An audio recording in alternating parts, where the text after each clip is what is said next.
Hello students, today we are going to start the new topic of the chapter Equations of Motion for Free Fall। देखो अगर आपको याद हो तो first chapter के अंदर हमने 3 इक्वेशंस ऑफ मोशन की थी बेटा। जो कौन कौन सी थी वो थी हमारे पास v is equal to u plus at, this is the first, s is equal to ut plus half at square, this is second, and v square is equal to u square plus में 2as, this one is third। वो तो थी linear motion के according कि अगर कोई object motion कर रहा है लीनियर डायरेक्शन में तो हम simple motion equations of motions का यूज करते थे। अब हमारा कंसेप्ट आ रहा है equations of motion for free fall.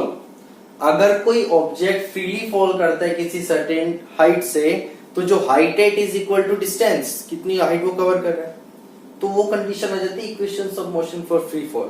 तो इसमें हम इसी के अंदर कुछ ना कुछ रीअरेंज करेंगे। जैसे कुछ वर्ड रिप्लेस कर रहे हैं हम, यहाँ पर हम a को रिप्लेस करेंगे बेटा g से और s को रिप्लेस करेंगे h से। क्यों? क्योंकि जो एक्सीलरेशन है it will become acceleration due to gravity. s distance, this is equal to height, कि कितनी वर्टिकल हाइट ऑब्जेक्ट कवर कर रहा है। क्लियर? तो इनका यूज करके अगर मैं इक्वेशंस को रीअरेंज करूं तो पहली इक्वेशन मेरी बनेगी बच्चे यहाँ पर v is equal to u plus g t.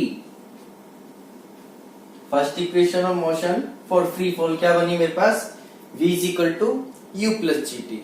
ऐसी अगर मैं सेकंड इक्वेशन निकालूं तो वो बनेगी बच्चे s को रिप्लेस करा h से ut प्लस में half g t square, and our third equation becomes v square is equal to u square plus में 2gh। क्वेश्चन नंबर थर्ड समझ में आया? a को रिप्लेस कर दिया मैंने g से, जहां जहां a है वहां मैंने g लगा दिया। s को रिप्लेस किया मैंने h से, तो जहां जहां s है वहां पर क्या लगा दिया h। This is the vertical height. समझ में आया? अब हम इसमें इक्वेशंस ऑफ मोशन की अलग अलग वैल्यू बताएंगे। पहले मैं आपको एक कंसेप्ट बता देता हूँ स्टार्टिंग में। देखो बेटा ये पॉइंट याद रखना आप, जब भी हम किसी ऑब्जेक्ट को किसी सर्टेन हाइट से नीचे गिरते हैं, when an object is dropped from a height, उस कंडीशन में उसकी इनिशियल वेलोसिटी क्या हो जाती है बेटा 0 मीटर पर सेकेंड। 0 कब? जब हम उसको किसी हाइट से नीचे गिर रहे हैं। क्लियर हुआ? इस कंडीशन में जो g की वैल्यू है वो हमेशा आएगी पॉजिटिव। अगर कोई ऑब्जेक्ट अर्थ सरफेस की तरफ गिर रहा है नीचे तो g की वैल्यू क्या होती है हमेशा पॉजिटिव। और अगर किसी ऑब्जेक्ट को आप ऊपर फेंक रहे हो तो g की वैल्यू क्या होगी हमेशा negative. When an object is thrown vertically upward, g is always taken as negative. When an object is dropped from a height, then g is always taken as positive। अब जब हम किसी object को नीचे से ऊपर फेंकते हैं तो मैक्सिमम हाइट पे जाने के बाद उसकी v की वैल्यू क्या हो जाएगी जी 0, फाइनल वेलोसिटी। ये पॉइंट याद रखना कि जब भी कोई ऑब्जेक्ट किसी भी सर्टेन हाइट पर फेंका जा रहा है ऊपर की तरफ तो उस कंडीशन में मैक्सिमम हाइट पे पहुंचने के बाद उसकी फाइनल वेलोसिटी हमेशा 0 हो जाएगी। किसी ऑब्जेक्ट को जब आप ऊपर से नीचे फेंक रहे हो तो उसकी इनिशियल वेलोसिटी क्या हो जाएगी जी 0 मीटर पर सेकेंड। अब मैं इसी का यूज करके इन इक्वेशंस को ड्राइव कर रहा हूं। यहाँ पर देखो सपोज करो हमारे पास एक ऑब्जेक्ट है जिसको मैं किसी हाइट पे से नीचे की तरफ फेंक रहा हूं, तो उस कंडीशन में when an object is dropped from a height then u 0, g की वैल्यू पॉजिटिव होगी, acceleration due to gravity positive हो जाएगा। तो फर्स्ट इक्वेशन बनेगी जी मेरे पास v is equal to g t, क्योंकि u तो क्या हो गया यहाँ पर 0, तो 0 प्लस जी टी, तो v की वैल्यू क्या आ गई बच्चे जी t. Second h is equal to 0 into T plus में हाफ जी टी स्क्वायर, तो क्या बन गई जी h इज इक्वल टू में हाफ जी टी स्क्वायर। और थर्ड इक्वेशन जो बनेगी मेरे पास वो बनेगी जी v square is equal to में 0 का स्क्वायर प्लस में 2gh, तो v square is equal to क्या आ गया 2gh और v की वैल्यू क्या होगी अंडर रूट 2gh। समझ में आया जी? ये तो मेरे पास आ गई हाइट कि इतनी हाइट से मैंने उसको नीचे लिया है ऑब्जेक्ट को। अब कितना टाइम लिया उसने ऊपर से नीचे आने में, तो इसका हम इसी से निकाल सकते हैं। कैसे निकालेंगे देखो ध्यान से, t square is equal to, ये ऊपर चला जाएगा 2h और ये g अपॉन में आ गया, तो t इज इक्वल टू में अंडर रूट 2h अपॉन में g। This is the time of fall, कि ऑब्जेक्ट जब किसी हाइट से नीचे आ रहा है, h हाइट से सपोज करो नीचे आ रहा है, तो उसने कितना टाइम लिया नीचे आने में, 2h अपॉन में g। This is the time taken by the object to come at the earth surface after covering the distance h। कितना डिस्टेंस कवर किया है h। और आपसे ये पूछा जाए कि अर्थ सरफेस पे आने से पहले, मतलब नीचे गिरने से पहले उसके पास मैक्सिमम वेलोसिटी होगी, वो मैक्सिमम वेलोसिटी कितनी होगी जिसके पास, अंडर रूट 2gh। समझ में आया? ये तो मैंने सिंपल आपको डिफाइन करवाया। उसके बाद मैंने क्या बताया इसमें, हम एक ऑब्जेक्ट को किसी हाइट से, सपोज करो ये हाइट है h, मैं एक ऑब्जेक्ट को ऊपर से नीचे गिर रहा हूं, तो मैंने उसकी u की वैल्यू क्या ली बेटा, 0। ठीक है, अब उसने h डिस्टेंस कवर करने के बाद अर्थ सरफेस पर जैसे ही वो आ रहा है, तो उसने जो h डिस्टेंस कवर किया वो कितने टाइम में किया है, अंडर रूट 2h अपॉन में g। कितनी मैक्सिमम वेलोसिटी थी उसकी पहुंचने से पहले, रूट 2g। क्लियर हुआ यहां तक? अब हम इसके एक अपोजिट केस ले रहे हैं बेटा। अपोजिट केस का सेंस क्या होगा हमारे पास, कि अगर हम एक ऑब्जेक्ट को अपवार्ड डायरेक्शन के अंदर फेंकते हैं ऊपर, means when we thrown an object in the upward direction, तो मैक्सिमम हाइट पहुंचने पर उसकी फाइनल वेलोसिटी क्या हो जाएगी बेटा, 0 मीटर पर सेकेंड। इसमें एक्सीलरेशन की वैल्यू क्या होगी, -g। क्यों? क्योंकि मैं उसको अगेंस्ट फेंक रहा हूं, एक्सीलरेशन ड्यू टू ग्रेविटी के, मोशन के अगेंस्ट जा रहा हूं। तो उस कंडीशन मैंने आपको बताया कि जब भी हम किसी ऑब्जेक्ट को वर्टिकली अपवर्ड फेंकते हैं तो g की वैल्यू नेगेटिव, डाउनवर्ड फेंकते हैं तो पॉजिटिव। तो अब इसकी यूज करके अगर मैं फर्स्ट इक्वेशन देखूं, यहां पर फर्स्ट इक्वेशन मेरे पास क्या बन जाएगी भाई साहब, ये हो जाएगी v is equal to u plus g t होती है, तो v 0 हो गया तो क्या हो गया, u माइनस जी टी, क्योंकि g की वैल्यू नेगेटिव लूंगा मैं यहाँ पर, तो क्या होगा इससे, u is equal to g t, और टाइम की वैल्यू आ गई मेरे पास u अपॉन में g। मैं इसको थोड़ा सा यहाँ लिखता हूँ ताकि बार बार हमारे को रब ना करना पड़े इसे।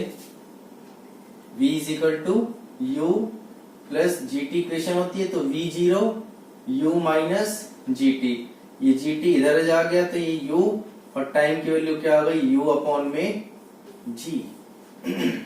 अब आपसे पूछा जाए टाइम क्या है, कौन सा टाइम है ये, this is the time of accent. एक होता है टाइम ऑफ एसेंट और एक होता है टाइम ऑफ डेसेंट। एसेंट मतलब ऊपर पहुंचने में कितना टाइम लिया है भाई, हमने जब इसको फेंका है तो किसी ना किसी मैक्सिमम हाइट पे पहुंचेगा, उस मैक्सिमम हाइट पे पहुंचने के लिए जो उसको टाइम लगा है वो लगा है जी u अपॉन में जी।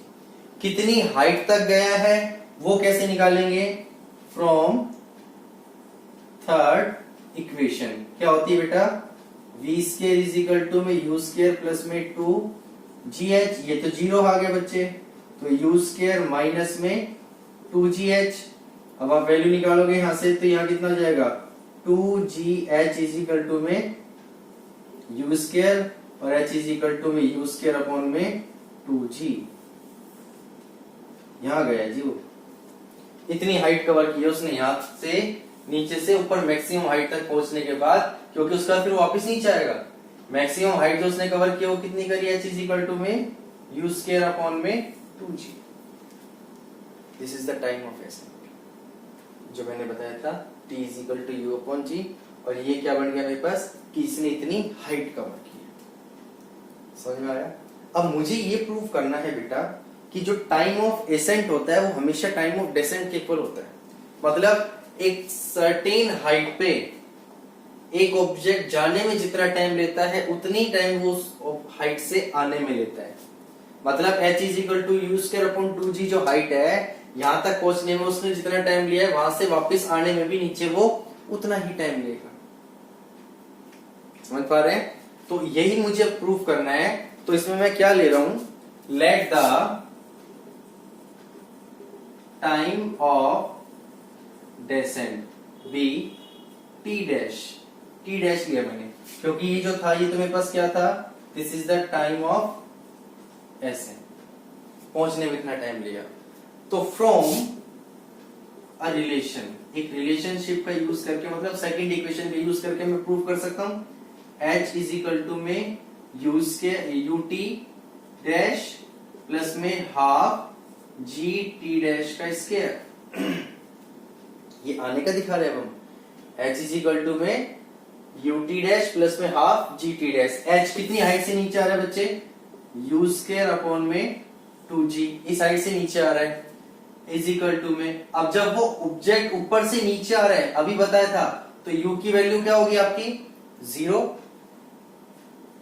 t डैश प्लस में हाफ जी टी डैश का स्क्वायर, तो u स्क्वायर अपॉन में 2g इज इक्वल टू, ये तो कैंसिल, 1/2 जी टी डैश का स्क्वायर, 2 से 2 कैंसिल, तो u स्क्वायर अपॉन में g मल्टीप्लाई में डिवाइड हो जाएगा, तो g square is equal to में t डैश का स्क्वायर, तो u अपॉन g पूरे का स्क्वायर इज इक्वल टू में t डैश का स्क्वायर, कैंसिल।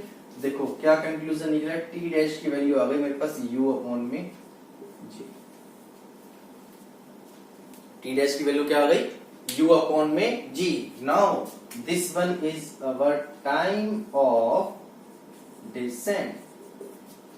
और प्रूफ क्या करना था बच्चे, time of ascent is equal to time of descent, कि किसी भी पर्टिकुलर हाइट पे जब हम किसी ऑब्जेक्ट को फेंक रहे हैं, जितना टाइम वो जाने में ले रहा है मैक्सिमम हाइट तक पहुंचने में, उतना ही टाइम वो किस में लेगा, वहां से वापस आने। So these are our equations of motion for free falling of an object, कि अगर हम किसी ऑब्जेक्ट को फ्रीली फॉल करवाते हैं किसी सर्टेन हाइट से, तो उसके लिए हम जो इक्वेशंस ऑफ मोशन यूज करेंगे वो हमारे पास ये है। फर्स्ट इक्वेशन जो होगी हमारी वो होगी बेटा v is equal to u plus g t, second होगी h इज इक्वल टू में यू टी प्लस में half g t square, third होगी v square is equal to में यू स्क्वायर प्लस में 2gh।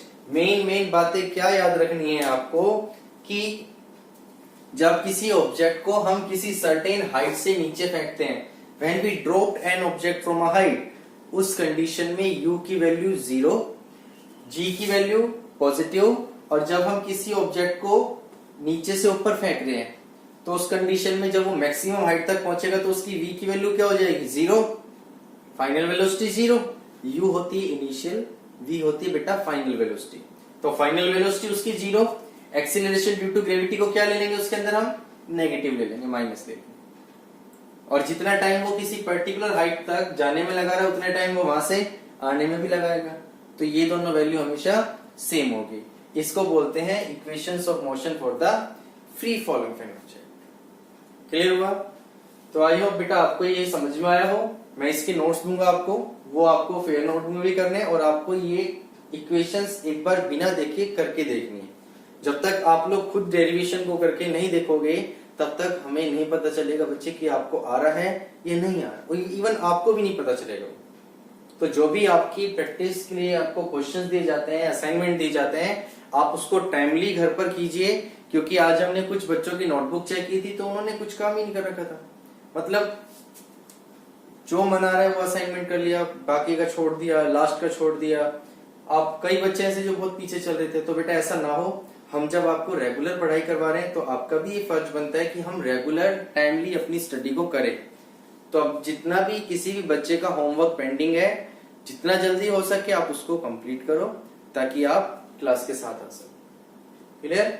सो थैंक यू बेटा, God bless you, stay home, stay safe.